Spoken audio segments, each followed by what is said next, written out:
he's got his timer and everything. He's ready to go.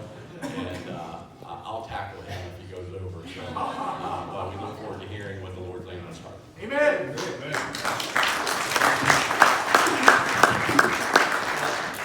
It's an honor to be able to preach at my home church. All of you know me, so that's cool. Definitely don't deserve this opportunity. We only have 5 minutes, and there's so much I want to say. Just really thankful for this opportunity, and thankful for a church that allows the young people to preach. Amen. I think that's important. Yes, sir. I'm going to be just real quickly preaching a small sermon out of Acts chapter 9. I'm going to quickly just read a couple verses. This is verse 1. And Saul yet breathing out threatenings and slaughter against the disciples. I forgot to start my timer. He did on purpose. Now it started. That's how what's happening. I'm a little sick, so please bear with me. I'm going to start over. And Saul yet breathing out threatenings and slaughter against the disciples of the Lord went unto the high priest and desired of him letters to Damascus,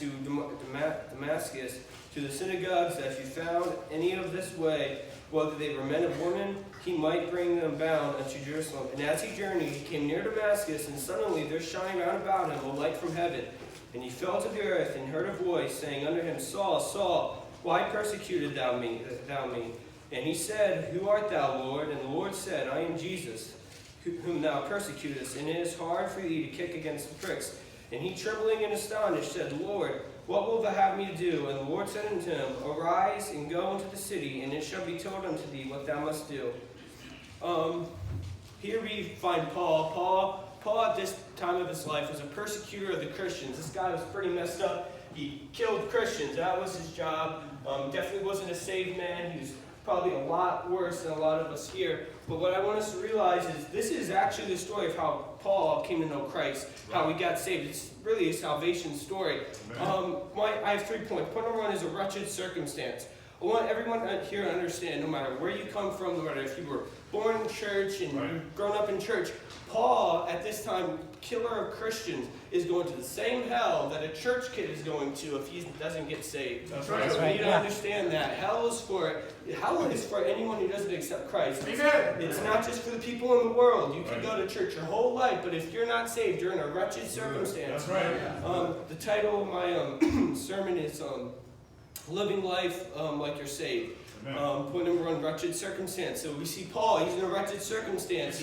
He's killing Christians, but in the next couple of chapters you see how his life turned around and how he automatically went at it and did what God told him to do. Point number 2 is a redeemed result. Christ saves everyone. Like I said earlier, it doesn't matter if you've grown up in church, you still need Jesus. You still need him in your life. It doesn't matter if you've been out in the world and you don't have a mom and dad in your life, you don't have any good godly influences.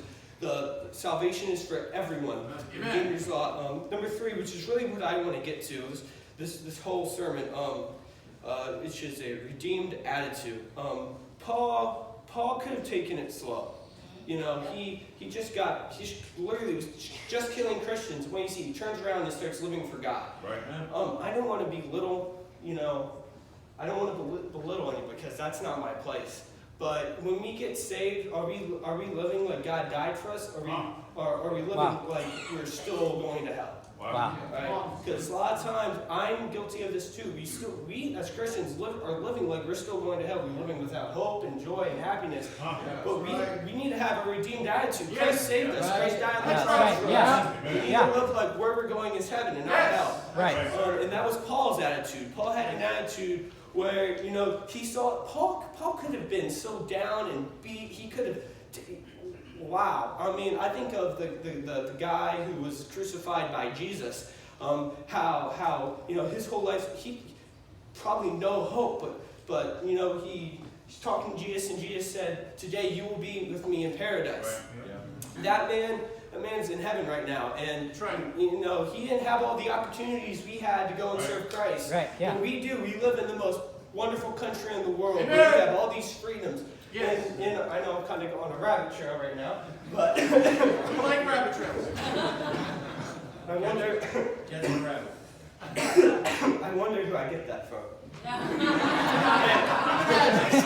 We gotta imagine. Alright, so we're at that rabbit trail. Alright, so in Brother Tom's class, all the time, we live in a wonderful country. In countries such as China or communist countries, they have to bury Bibles and then go and then bring Right. it cost you your life just to serve God. And in America, we have that freedom. And I just wonder how many of us, if we took this church and we put it, the same people in a country like China where you can't serve God and you have the threat of being arrested, how many people would serve God? I honestly can't say if I would. I hope I would. I hope I would serve God. But we need to have an attitude that Christ died for us. We need to be like Paul, who didn't look at the past and the past hold him down because he knows he's going to heaven. He didn't act like he was going to hell because we're not going to hell. We're going to heaven. That's right. This is what I have. I really appreciate this.